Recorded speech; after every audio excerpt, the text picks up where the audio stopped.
ஒரு நாட்டுக்கு எதிராக என்னெல்லாம் செய்யக்கூடாதுன்னு நீங்கள் நினைக்கிறீங்க? பொருளாதார தடை விதிக்கலாம். 1 முறை, 2 முறை, 3 முறை விதிக்கலாம். 16, 17 முறை பொருளாதார தடை அப்படிங்கிறத விதிச்சிட்டாங்க. அமெரிக்காவினுடைய நட்பு நாடுகள், ஐரோப்பிய ஒன்றியம் அப்படின்னு சொல்லி 16, 17 முறை விதிச்சிட்டாங்க. இப்போ புதுசாக 500 பொருளாதார தடைகளை போட்டிருக்காங்க அமெரிக்கா. 500 சாங்ஷன்ஸா? என்னப்பா சொல்கிற விக்கி அப்படின்னு கேட்டால், ஆமாங்க, இந்த 500 சாங்ஷன்ஸ் அப்படிங்கிறதும் நாவல்னி அவர்கள் இறந்துட்டாங்க பார்த்தீங்களா, அதனால தான் இந்த 500 சாங்ஷன்ஸ் அப்படிங்கிறது கொடுக்கப்படுகிறது. இதுக்கு மேலேயும் நாங்கள் இன்னும் சாங்ஷன்ஸ்க்கெலாம் ரெடி பண்ணிகிட்ருக்கோம் அப்படின்னு சொல்லியிருக்காங்க. 500 நபர்களுக்கு 500 சாங்ஷன் அப்படிங்கிறது பாரதிதாசனா அப்படிங்கிற மாதிரி இருக்குது. பட் சாங்ஷன்ஸை அமெரிக்கா சும்மா வாரி வழங்கி வருகிறது அப்படிங்கிறதுல மாற்றுக்கிறது கிடையாது. இதே மாதிரி இன்னும் பல செய்திகள் இருக்கின்றன. நான் உங்கள் விக்கி, இது உங்கள் தமிழ் விதை. ஷார்ட்டாக கொஞ்சம் செய்திகள். ஆமாம், அந்த சர்ப்ரைஸ்ன்னு சொன்னனே, ஏதாவது தெரிஞ்சிச்சா உங்களுக்கு? எனக்கே தெரியல, பிறகு எப்படி உங்களுக்கு தெரியும்? சர்ப்ரைஸ் இந்த வாரத்தில், அதாவது இப்போ என்ன ஃப்ரைடே ஆயிடுச்சா, Saturday, Sunday, Monday, Tuesday, Wednesday, next ஃப்ரைடேக்குள்ளே உங்களுக்கு அந்த சர்ப்ரைஸ் அறிவிக்கப்படும். அந்த சர்ப்ரைஸ் அறிவிக்கும் போது நீங்களே சர்ப்ரைஸ் ஆயிடுவீங்கன்னா பார்த்துக்கோங்களேன். நானும் சர்ப்ரைஸ் ஆயிடுவேங்க. நம்ம 2 பேரும் சர்ப்ரைஸ் ஆகி விளையாடலாமா? ஃபர்ஸ்ட் செய்தி என்ன அப்படின்னு பார்த்தீங்கன்னா, ஜெர்மனியினுடைய பாராளுமன்றம் தான். இந்த ஜெர்மனியுடைய பாராளுமன்றம் அப்படின்னு சொல்லும்போது அவங்க என்ன இப்போ அனுமதிச்சிருக்காங்க, கஞ்சாவை நீங்கள் யூஸ் பண்ணிக்கோங்கப்பா, வேணா கஞ்சா கிளப் அப்படிங்கிறத ஆரம்பிச்சுக்கோங்கப்பா, ஒரு பிரச்சனை கிடையாதுப்பா, கொஞ்சோண்டு அது ட்ரீட்மெண்ட் தான்ப்பா அப்படிங்கிறத முதல் முறையாக ஒரு சில நாடுகள் ஆல்ரெடி அவங்க ட்ரீட்மெண்ட்டுக்காக அதை எடுத்துக்கிட்டாலும் ஜெர்மனி அஃபிஷியலாக அதை அறிவித்திருக்கிறார்கள். இது பெரிய ஒரு சலசலப்பை ஏற்படுத்தியிருக்கு. நிறைய நாடுகள் இதை பற்றி கேள்விகள் கேட்டுட்ருக்காங்க. நிறைய நாடுகள் இது சரியா அப்படிங்கிற விவாதம் எல்லாமே நடத்திட்டு இருக்காங்க அப்படின்னா பார்த்துக்கோங்களேன். அடுத்ததான் யுனைடெட் ஸ்டேட்ஸ் ஆஃப் அமெரிக்கா மற்றும் சவுத் கொரியா.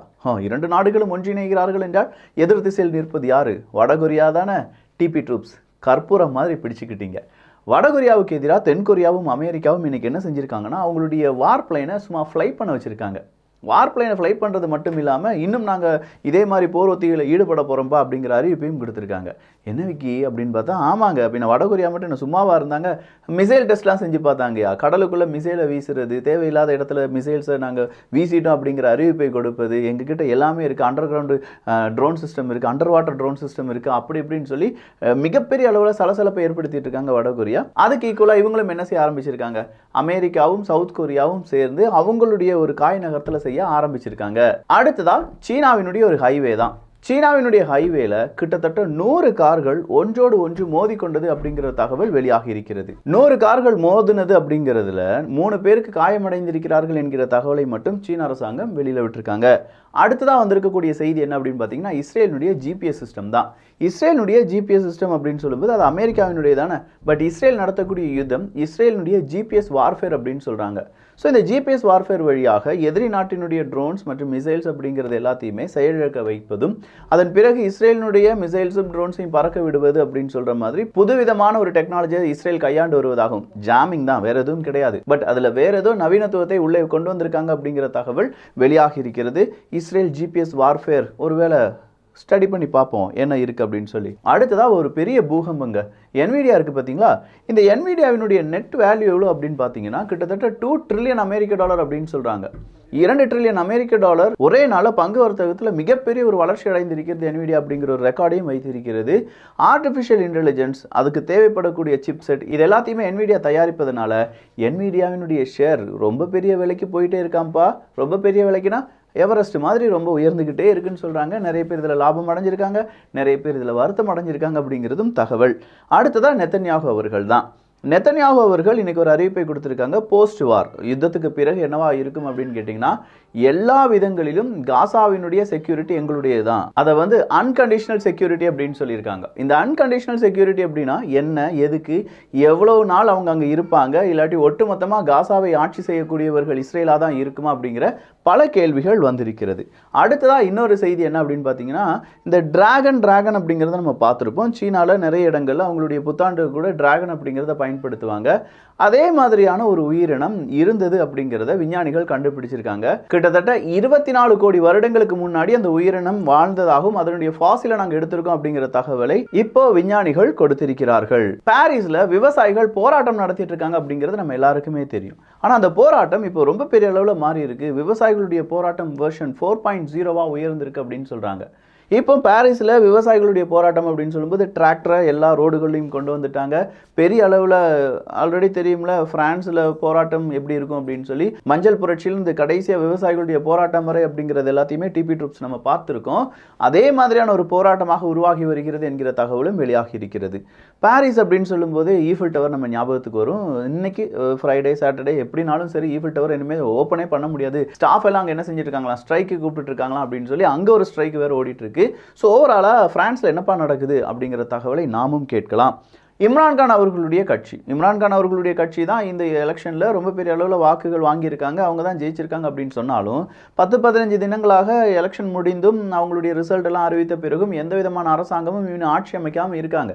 ஸோ இம்ரான்கான் கட்சியினுடைய நிறைய பேர் இன்னைக்கு ஒரு வழக்கை தொடர்ந்து இருக்கிறார்கள். என்ன நடக்குதுன்னே தெரியல, சீக்கிரமாக ஏதாவது ஒரு முடிவுகளை எடுங்க கணம் நீதிபதி அவர்களே அப்படின்னு சொல்லி இதை கோர்ட்லேயே போய் போட்டிருக்காங்க. ஸோ எலெக்ஷன் கமிஷன் எதற்கு, அங்கே இருக்கக்கூடிய அரசியல்வாதிகள் எதற்கு, அரசாங்கம் எதற்கு, பிரசிடென்ட் எதற்கு அப்படிங்கிற பல கேள்விகளுடன் பாகிஸ்தான் அவங்களுடைய எதிர்காலத்தை நோக்கி மிகப்பெரிய ஒரு சேட்னஸுடன் உட்கார்ந்துருக்காங்க அப்படின்னு சொல்லலாம்.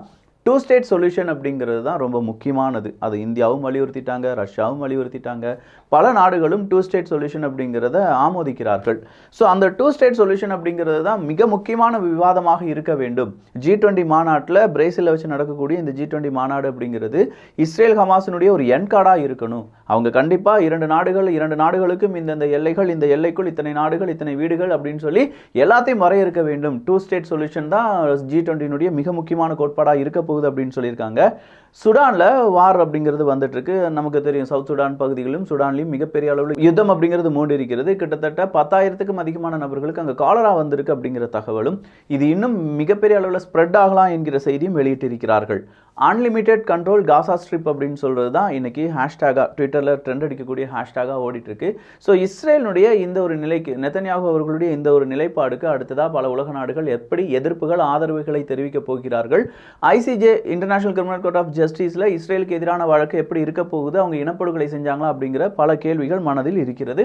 பார்க்கலாம், காலம் அதற்கு பதில் சொல்லட்டும். United Arab Emirates FATF grey லிஸ்ட்லேருந்து நீக்கப்பட்டிருப்பதாக FATF அமைப்பு சொல்லியிருக்காங்க. ஜெலன்ஸ்கி அவர்கள் ஒரு கோரிக்கை வச்சிருக்காங்க, fast delivery of air defence system அப்படிங்கிறது தான்.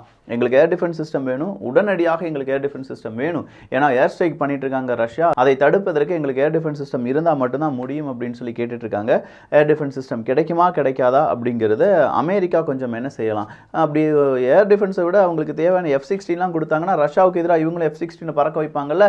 என்ன அமெரிக்கா ஒரு ஐடியா இல்லாமல் இருக்கீங்களே அப்படிங்கிற மாதிரி இருக்கு. ஸ்லோவாக்கியா இந்தியாவினுடைய உறவு அப்படிங்கிறது ரொம்ப சூப்பரான ஷேப்பில் இருக்குப்பா, எந்த விதமான பிரச்சனையும் கிடையாது. ஸோ இதே மாதிரியான உறவு இன்னும் நீண்டு வர்றதுக்கான நிறைய வாய்ப்புகள் இருக்குது அப்படின்னு சொல்லி ஸ்லோவாக்கியாவினுடைய ஃபாரின் மினிஸ்டர் அவருடைய கருத்தை தெரிவித்திருக்கிறார். நிறைய செய்திகள் பார்த்துருக்கோம். இந்த செய்திகளை பற்றிய அந்த ஒரு சர்ப்ரைஸை பற்றிய உங்களுடைய கருத்துக்கள் இங்கே வரவேற்கப்படுகின்றன. நல்லதை பகிர்ந்து நல்ல சமுதாயத்தை உருவாக்குவோம். நன்றி, வணக்கம்.